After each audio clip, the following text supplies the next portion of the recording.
Witajcie w Smart City Navigators, podcaście o innowacjach, zrównoważonym rozwoju i najnowszych technologiach.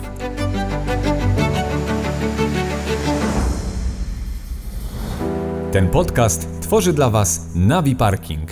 Kamila Dzierżanowska, trener, coach, konsultantka HR, autorka projektów wellbeingowych i programów rozwojowych. Trafnie diagnozuje potrzeby biznesowe, na ich podstawie układa strategie szkoleniowe, tworzy i realizuje programy rozwojowe oraz programy budujące dobrostan psychiczny i fizyczny. Pomaga wdrażać kulturę diversity and inclusion. Posiada wieloletnie doświadczenie operacyjne w biznesie, które zdobyła w takich obszarach jak hotelarstwo, gastronomia, retail, facility management, edukacja publiczna i media. Powitajmy Kamilę Dzierżanowską w najnowszym odcinku podcastu Smart City Navigators. Cześć Kamila. Cześć Michał. Witaj po raz drugi. Bardzo dziękuję, że zostałam tutaj drugi raz zaproszona. Cieszę się, że znowu tutaj jestem. My również się cieszymy i w poprzednim odcinku rozmawialiśmy o trudnym temacie, o temacie wypalenia zawodowego. Mam nadzieję, że dzisiejszy temat będzie równie ciekawy i porozmawiamy dzisiaj o umiejętnościach, które wartałoby wspierać w organizacjach, czy to w startupach, czy w firmach. I taki, powiedzmy, trochę mit moim zdaniem, to jest właśnie tak zwane umiejętności miękkie versus umiejętności twarde. Jak to tak naprawdę jest z tymi umiejętnościami? To wszystko zależy od tego, czego potrzebujemy w organizacji, czym nasza organizacja się zajmuje i wtedy możemy sprecyzować, na które kompetencje będziemy kładli większy nacisk. Natomiast to, co jest istotne i tutaj bardzo polecam raport, świeżutki raport, bo z kwietnia tego roku, który opublikował Polski Instytut Ekonomiczny, kompetencje pracowników dziś i jutro, kompetencje przyszłości, o których mówimy, bo wszyscy patrzymy w przyszłość i rzeczywistość tak szybko się zmienia, że w zasadzie już to, co się dzieje dzisiaj, zaczyna być przeszłością. Natomiast rzeczywistość, w której funkcjonujemy, to tak może, żeby to dookreślić, oprócz dużej zmienności, charakteryzuje się tym, szczególnie jeżeli mówimy o rzeczywistości rynku pracy, charakteryzuje się dwoma cechami. Idziemy w stronę cyfryzacji i automatyzacji. I to powoduje, że za 10 lat około 60% zawodów, które są dzisiaj, może już nie istnieć. Takie są prognozy. Dzisiejsze dzieci będą najprawdopodobniej pracować w zawodach, których jeszcze nie ma. Natomiast jakie kompetencje mogą, nie muszą, ale mogą zapowiadać, że zespół, który zbudujemy, będzie osiągał wyniki i będzie osiągał rezultaty, jakich oczekujemy. I tutaj, odnosząc się do tego raportu, mamy bardzo, wydaje mi się, to jest bardzo dobry sposób podzielenia tych kompetencji na 5 grup. I pierwsze kompetencje, mówimy cały czas o tych właśnie kompetencjach przyszłości, tych, których cyfryzacja i automatyzacja nie wyprze z rynku pracy. To pierwsze to są kompetencje poznawcze. To jest umiejętność myślenia, to jest kreatywność, to jest umiejętność takiego krytycznego myślenia, analitycznego myślenia, ale też rozwiązywania skomplikowanych problemów. I też w tym raporcie, zdaje się, była wzmianka o tym, że często nawet firmy, które potrzebują specjalistów, wolą osoby, które mają mniej specjalistyczne kompetencje, ale mają umiejętność rozwiązywania właśnie skomplikowanych problemów. To jest coś, w czym na razie nas właśnie sztuczna inteligencja nie może zastąpić. Też właśnie kreatywność, innowacyjność. To jest pierwsza grupa kompetencji.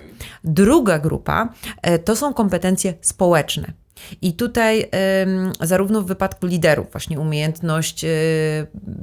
umiejętności przywódcze, umiejętności tworzenia zespołu, ale też umiejętności bycia członkiem zespołu, komunikacja, o której żeśmy wcześniej rozmawiali. To, żeby umieć dawać informację zwrotną w taki sposób, żeby ktoś ją chciał przyjąć, czyli w konstruktywny sposób dawać komuś znać, co się dzieje i jak to odbieramy. Umieć też komunikować swoje potrzeby, umieć też precyzować swoje potrzeby, swoje oczekiwania.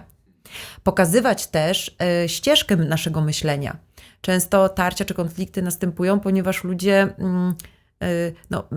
myślą, że rozmawiają o tym samym, a tak naprawdę rozmawiają o innych rzeczach, bo gdzieś tam się nie dogadali.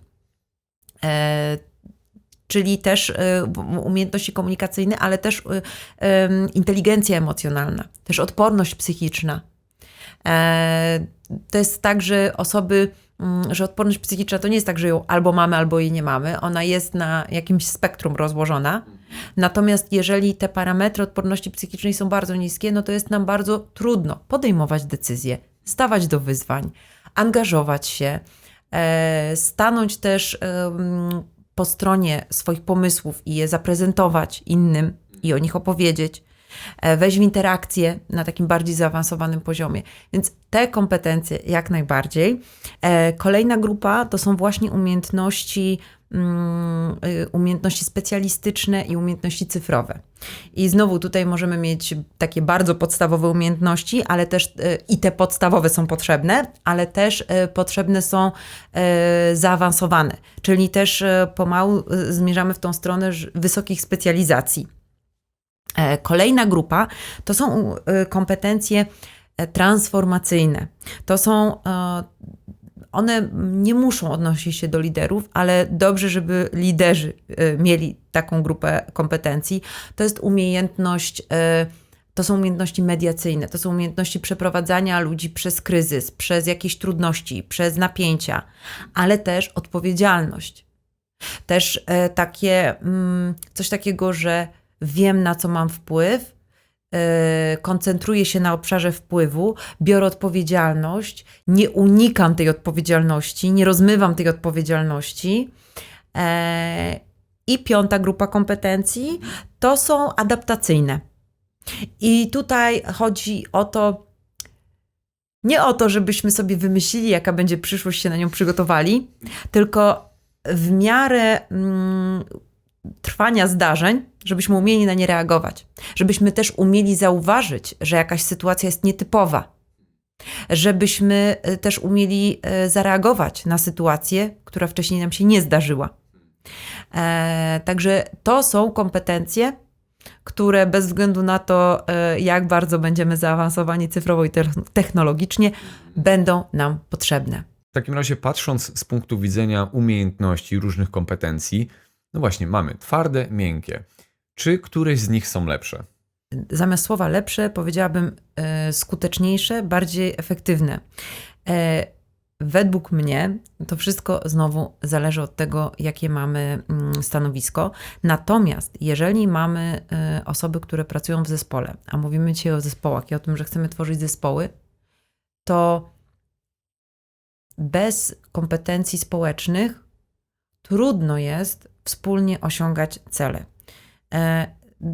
Jeżeli w zespole są konflikty i takie konflikty, które działają destrukcyjnie na zespół, które nie powodują, że nagle ścierają się jakieś niesamowite idee i na skutek tego wychodzi jakieś genialne rozwiązanie, tylko mówimy o takich bardzo destrukcyjnych procesach, które powodują, że tak, na koniec zostajemy po prostu z konfliktem, a nie z jakimś rezultatem. Mało tego, ludzie jeszcze do tego bardzo dużo energii w to włożyli. I zrobili to w godzinach pracy. Tak bardzo oplotkowywali się, kłócili się, przerzucali się mailami, procedurami, że na koniec końców po prostu są zmęczeni, wyczerpani, a rezultatów nie ma. To jeżeli nie chcemy takich sytuacji, to jednak ważne jest, żeby w zespole wśród jego członków były te kompetencje miękkie. Natomiast pamiętajmy, że to są kompetencje, które możemy rozwijać, których się możemy uczyć. I to też nie jest tak, że wszyscy mają pełen pakiet. Jedni są bardziej komunikatywni, inni są bardziej empatyczni, jeszcze inne osoby są bardziej właśnie być może są właśnie bardziej nastawione na taką pracę intelektualno-koncepcyjną i właśnie to wnoszą do zespołu. Natomiast jak miałabym sobie wyobrazić sytuację, w której ktoś jest kompletnie pozbawiony właśnie tych społecznych kompetencji, to wyobrażam sobie jakieś bardzo wąskie, specjalistyczne stanowisko, samodzielne i wtedy ta osoba sobie po prostu pracuje sama ze sobą i gdzieś dowozi ten rezultat na koniec, nie infekując swoją aspołecznością pozostałej grupy. Natomiast jeżeli mamy lidera, no to jego rolą jest też zobaczyć całość i zobaczyć, jak poszczególne osoby na poszczególnych etapach czy procesach w organizacji, w poszczególnych rolach mogą się odnaleźć i czego w tych rolach potrzebują. Pytanie jest konkretne. Jak tworzyć zespoły? To mamy dwie sytuacje. Jedną mamy taką, że tworzymy zespół od zera, czyli nie było zespołu i mamy go stworzyć. To jest bardzo komfortowa sytuacja, bo możemy sobie to wszystko rozrysować, rozpisać, poukładać w głowie i szukać osób do poszczególnych ról. Ale mamy też sytuację, w której na przykład dołączamy do zespołu, który już jest. To, co jest istotne w obydwu tych przypadkach, to, żeby zobaczyć, co ten zespół finalnie wykonuje. Jakie tam przechodzą procesy, jakie kompetencje są potrzebne w konkretnych rolach, w konkretnych procesach. Jakich styli myślenia potrzebujemy. Jakich styli działania potrzebujemy? Jakiego rodzaju współpracy oczekujemy od ludzi? I wtedy możemy na przykład popatrzeć, na jakich etapach czy do jakich ról potrzebne nam są osoby, które są bardzo innowacyjne, bardzo kreatywne. Czy potrzebujemy osób, które będą też potrafiły weryfikować czyjeś pomysły? Czyli być takimi kontrolerami jakości. Czy potrzebujemy osób, które są wykonawcami, czyli osobami, które same nie są innowacyjne, ale mają wysoką skuteczność właśnie w kooperowaniu z innymi, w precyzyjnym, takim dokładnym wykonywaniu jakichś ustalonych zadań, albo na przykład potrzebujemy właśnie osób, które spontanicznie, kreatywnie podchodzą do tego, co, nie wiem, z czym przychodzi klient, czy co się pojawia. To są rzeczy, które możemy za pomocą różnych narzędzi zbadać. Style myślenia, style działania, talenty, zasoby.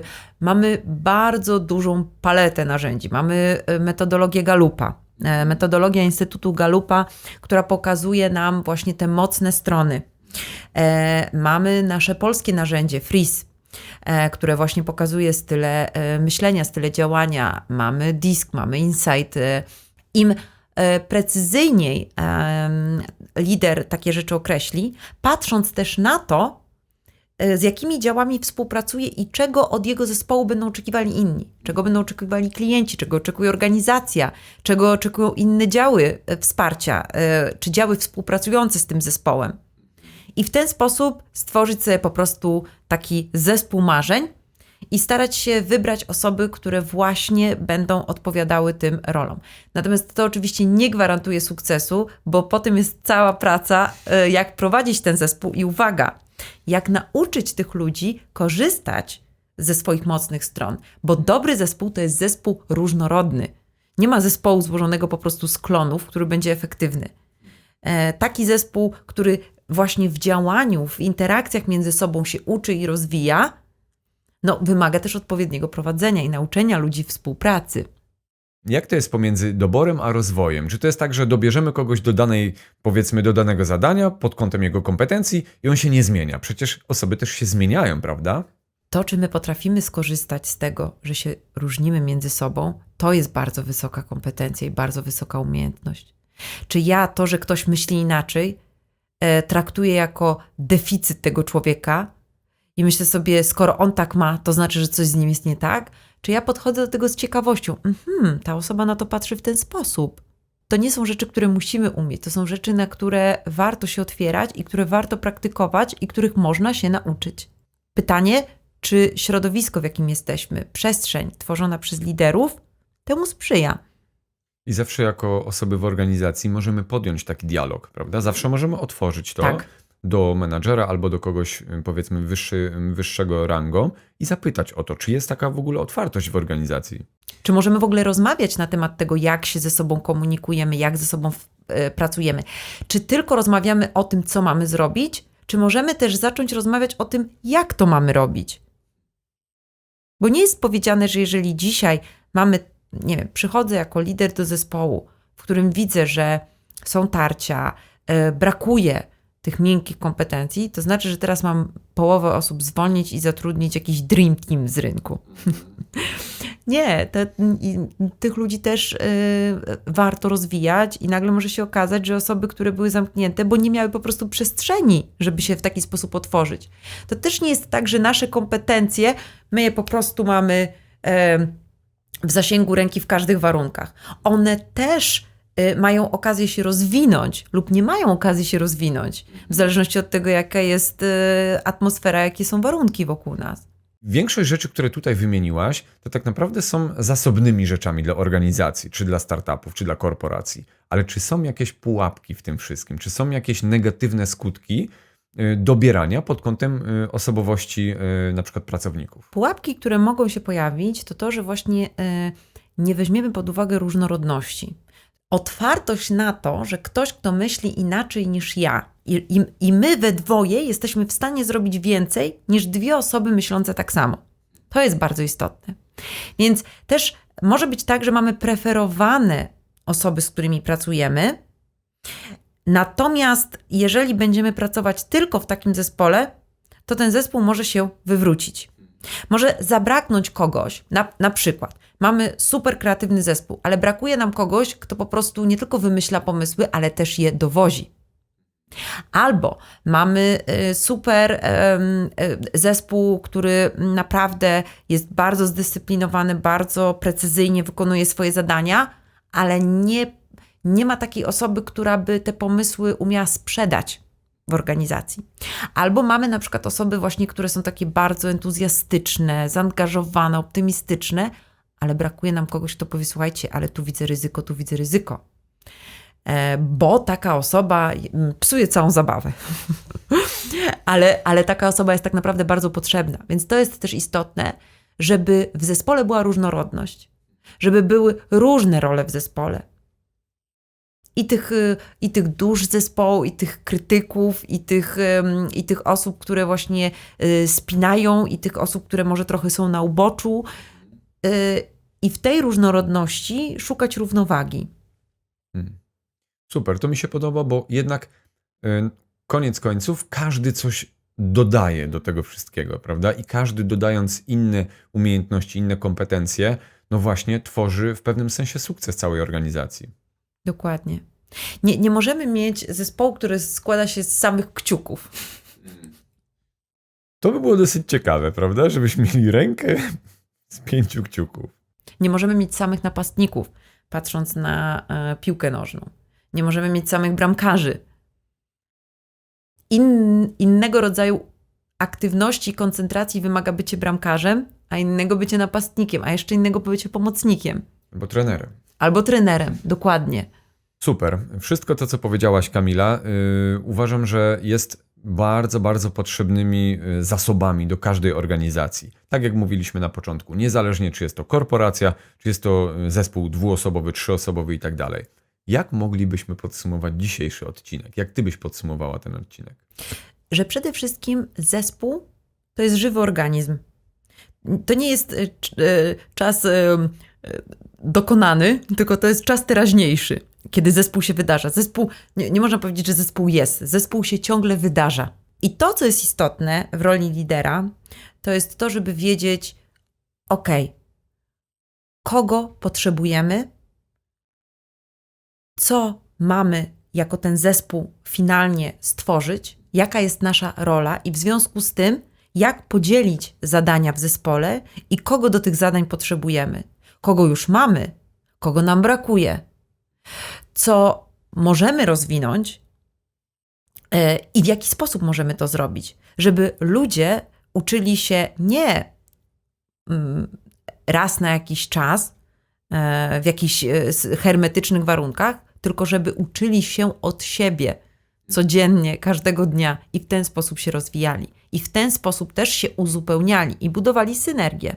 Kamila, bardzo dużo fajnych informacji dzisiaj przekazałaś. Niesamowicie się cieszę, że udało się nam spotkać po raz drugi. Powiedz proszę, gdzie możemy znaleźć Cię w internecie? Zapraszam osoby, które chciałyby się ze mną skontaktować albo o coś zapytać na mój profil na LinkedInie, ale też zapraszam do mojego podcastu Słucham Gadam. We wszystkich aplikacjach do słuchania podcastów ten podcast jest i można też wejść na stronę słuchamgadam.com. Super. Kamila, dziękuję Ci bardzo, że wzięłaś udział w podcaście Smart City Navigators i mam nadzieję, że jeszcze kiedyś się spotkamy. Dziękuję bardzo za zaproszenie i wszystkich pozdrawiam. Dziękujemy za wysłuchanie tego odcinka podcastu Smart City Navigators. Mamy nadzieję, że spodobała Ci się dzisiejsza audycja. Podziel się swoimi przemyśleniami w komentarzach i nie zapomnij zasubskrybować tego kanału, aby nie przegapić nowego odcinka. Widzimy się i słyszymy już niebawem.